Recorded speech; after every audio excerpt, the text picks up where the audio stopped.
O escritor José Luís Peixoto é um viajante frequente, agora, como toda a gente, impedido de viajar, mas em contrapartida é também alguém para quem o confinamento não é estranho, uma vez que se isola com alguma frequência para escrever. Viva José Luís Peixoto, obrigado Olá. por aceitar o convite para esta conversa confinada. Como é que se está a dar com este tempo de reclusão, desta vez obrigatório, não voluntário?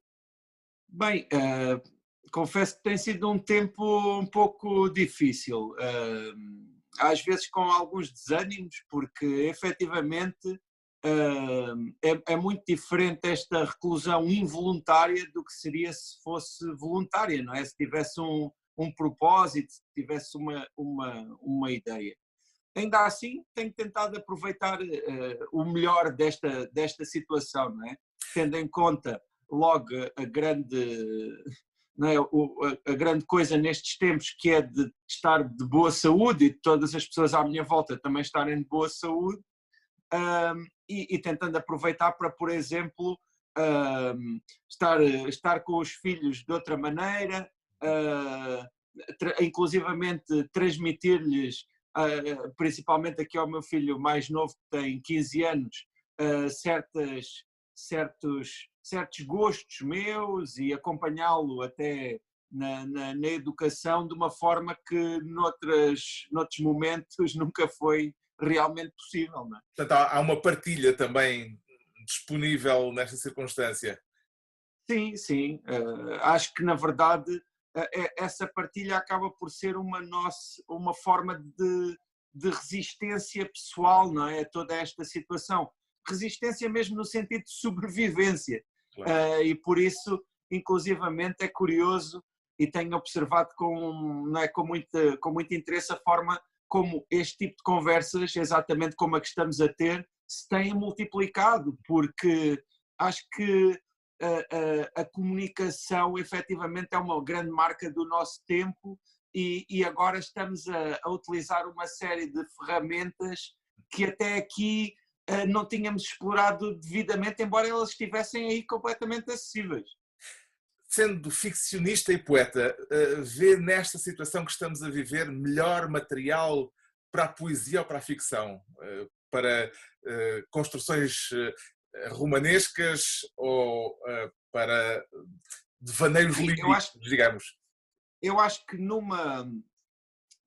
assim, olhando para essa questão de uma forma, vá lá, distante, eu diria que é um tempo em que é muito fecundo para a prosa. Aliás, encontra-se por todo lado, não é? Textos que, que, pronto, que se interrogam a partir desse tom sobre esta Diários de questão. quarentena. Não, porque na verdade há muito para dizer, e são neste momento assuntos bastante prosaicos. Uh, uh, Mas e, e, há também uma mas interpretação. sinto que é um pouco difícil tratar de uma forma verdadeiramente consciente neste momento esta questão com a prosa, porque para mim pessoalmente sinto que há tanta coisa que me escapa, sinto que apesar de haver tanta informação, há tantas questões em que eu me sinto ainda incapaz de tratar este tema, e por isso, pessoalmente, inclusivamente, tem sido a poesia que eu tenho escrito mais quando escrevo sobre este assunto, porque na verdade também tenho aproveitado este tempo para escrever. Há um aspecto extremamente interessante, parece-me, nisto que estamos a viver, que é que talvez possa ser explorado poeticamente. Eu não sou poeta, mas imagino encontro aqui uma força poética no facto de estarmos a viver sujeitos a uma situação que remete para a força do invisível. Quer dizer, na verdade, os cientistas do laboratório podem ver aquilo que Sim. motiva toda esta situação. Mas nós, na nossa vida cotidiana, não temos forma de ver, é o invisível que nos está, digamos, a atacar. E isso Sim. é qualquer coisa, talvez, de metaforicamente poderoso. Sim, eu acho que é muito. Eu acho que aliás, é nesse invisível que reside uma parte forte até do incómodo de tudo isto, porque eu acho que o medo ele é de certa forma sempre invisível, ou seja, mesmo quando nós o identificamos em alguma coisa concreta, é sempre a sua dimensão de invisível, a sua dimensão ainda de indizível também, a sua dimensão que nós não conseguimos completamente nomear, que nós mais tememos, não é? E nesse caso, essa é uma questão. Ainda assim, eu sinto que todas as transformações no nosso cotidiano também têm muito de poético, no sentido em que há aqui uma série de coisas que nós tínhamos dado por adquiridas e que foram completamente questionadas e que nós incrivelmente apercebemos de que conseguíamos contorná-las ou viver de outra forma com elas. E coisas muito nucleares, não é? Como as relações, não é? Como a nossa vida uns com os outros. E pronto, essas são algumas questões, mas eu acho que realmente este tempo tem muito que se lhe diga. Há questões prosaicas e questões íntimas, mais profundas. Prosaicas, por exemplo, estou a vê-lo de barba, Sim, é provavelmente já uma decorrência desta situação, e depois há essas questões de relacionamento, de confinamento. O que é que tem sido mais forte para si? Aquilo que se transformou por fora ou aquilo que se está a transformar por dentro? Bem, no que diz respeito à minha experiência pessoal, o que tem sido mais impressionante é realmente aqui a forma como em família, na verdade, as relações têm se aprofundado e têm ganhado outras dimensões. Ainda assim, em termos mais absolutos e sociais, pronto, como outras pessoas, acredito, chega sempre aquele dia em que eu me interrogo e penso como é que isto foi possível, como é que era possível que isto acontecesse e nós não imaginávamos, não é? Mantém rotinas de trabalho ou os seus dias alteraram-se por completo?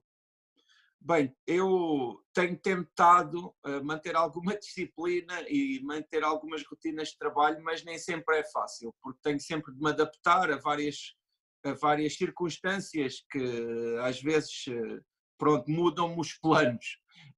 Ainda assim, tenho aqui alguns projetos que estou a tentar desenvolver e por isso tenho planos e uma agenda, vá lá, mas tenho também de ter muita compreensão em relação a certos deslizes, porque efetivamente esta é uma circunstância não só que estamos aqui todos, aqui na minha casa há muita gente e nós estamos aqui todos a ter de também viver uns com os outros, mas ao mesmo tempo também, pronto, há certos dias em que eu tenho de perceber que não estou completamente disponível para avançar com aquilo que tinha previsto e então aí, pronto, vou Há dias tentar... em que não é possível trabalhar. Há dias em que o trabalho tem de ficar para depois.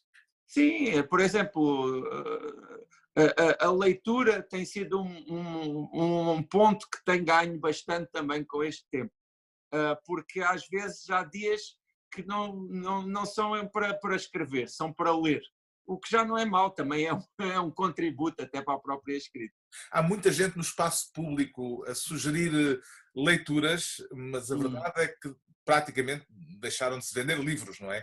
É verdade. O mercado livreiro está completamente parado. Para além da preocupação existencial que todos temos, preocupa-o de alguma forma este aspecto de ordem profissional, ou sente-se, apesar de tudo, a salvo daquilo a que já houve quem chamasse o tsunami económico que aí vem?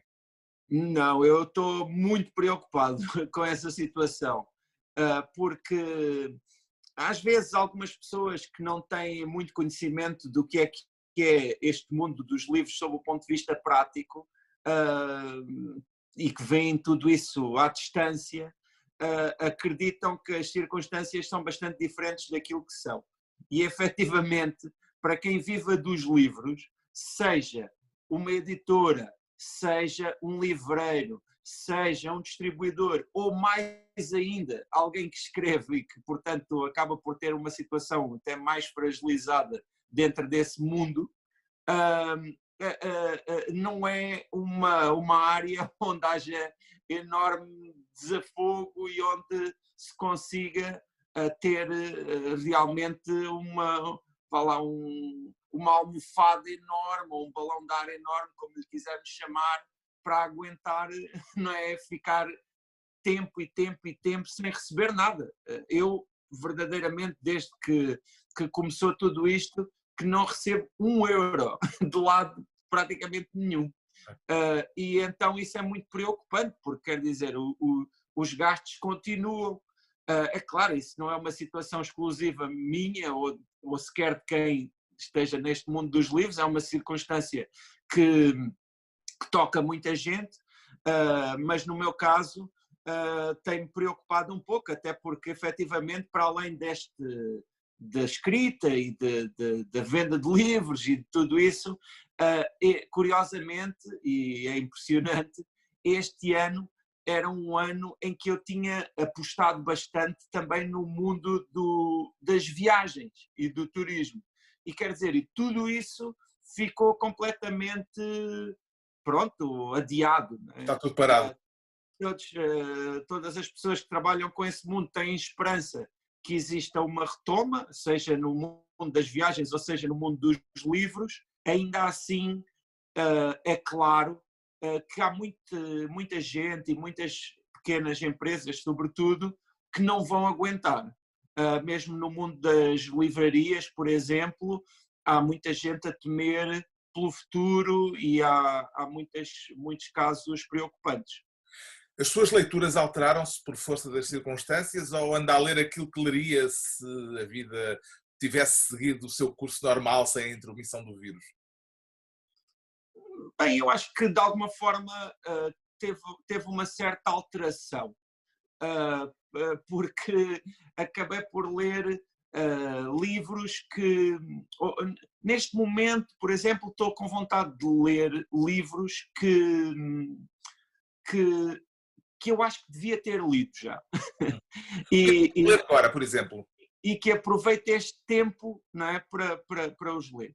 O que é que está a ler? Porque eu estou a ler neste momento e que na verdade é uma leitura até relativamente rápida, porque não é um livro muito longo, é um livro que eu na verdade já há vários anos que eu comecei a ler e li talvez umas 50 páginas na época, mas depois interrompi, até porque é uma leitura um pouco exigente, que é A Paixão Segundo GH, da Clarice Lispector.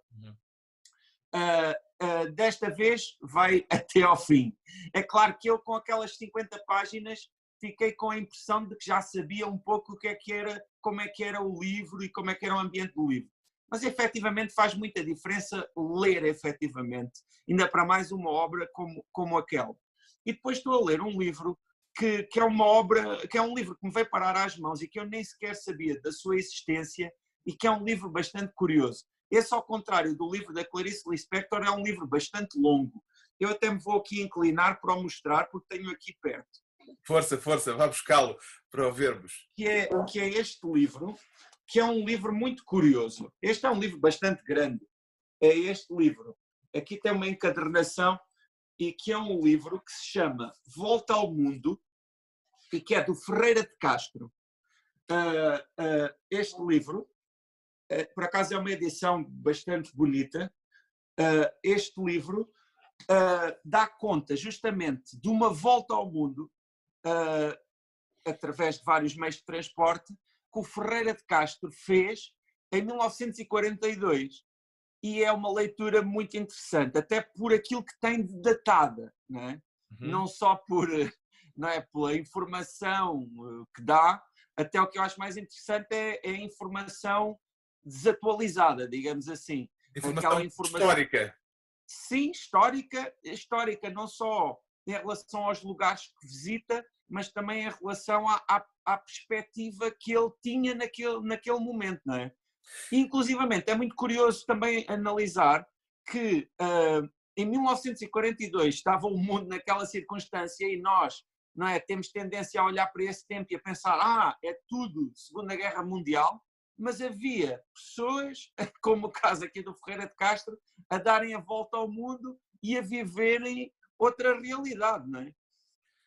Tem escrito mais, ou melhor, tem escrito também sobre a quarentena? Sim, tenho escrito alguma coisa sobre a quarentena, embora tenham sido são uns textos que têm, não têm, digamos, não têm um sentido assim, não se integram para já em nada uniforme. São São textos textos dispersos. que, sim, valem cada um deles vale por si e eu inclusivamente em alguns momentos tenho partilhado nas redes sociais, até porque acho que são textos muito do momento. Quer partilhar connosco algum para nos despedirmos? Sim, vou ler aqui o primeiro desses textos, que foi um texto que escrevi e partilhei no dia 29 de março. Eu acho importante referir a data porque realmente são textos muito do momento. E diz o seguinte: olhamos-nos pelos olhos pela internet. Eu transmito-te este domingo à tarde a voz do vizinho através da parede. Tu transmites-me a distância que existe depois do que consigo ver pela janela. Durante a noite mudou a hora e, no entanto, continuamos no tempo de ontem. Como é raro este domingo. Não podemos garantir que amanhã seja segunda-feira. O futuro perdeu-se no calendário. Existe depois do que conseguimos ver pela janela. O futuro diz alguma coisa através da parede, mas não entendemos as palavras. Lavamos as mãos para evitar certas palavras.